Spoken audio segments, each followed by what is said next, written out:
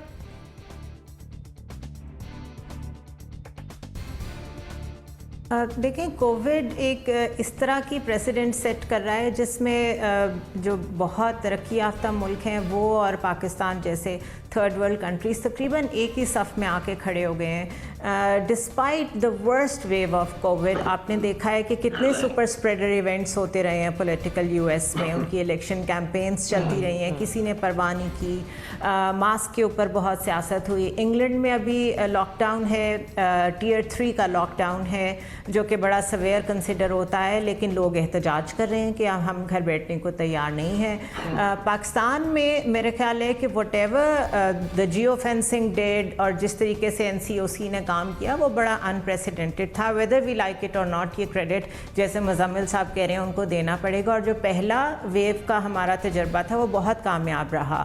If you do remember تو November کا last week and December was the time جب Wuhan میں first case جو ہے وہ ریکگنائز ہوا تھا اور یہ چیزیں آگے کی طرف چلی تھی. تو ابھی ہم بیک ٹو اسکوائر 1 آ گئے ہیں, اور یہ وہی پیریڈ ہے جس میں یہ وائرس بہت زیادہ پاورفل ہوتا ہے ایوالو ہونے کے بعد. تو خطرہ اس بات کا ہے جو ڈاکٹرز کہہ رہے ہیں کہ اس دفعہ اتنا ٹائم گزارنے کے بعد ہماری امیونٹی نے اگر فرسٹ ویو سروائیو کر بھی لی ہے تو اٹ از کوائٹ پاسبل کہ سیکنڈ ویو میں وہ زیادہ پاورفل ہو کے ہمیں اٹیک کرے. So we have to be careful. ہم اس کو ایزی نہیں لے سکتے ہیں کیونکہ ابھی تک اس پہ اسٹڈیز تو کوئی ہے نہیں, کوئی ریسرچ تو ہے نہیں,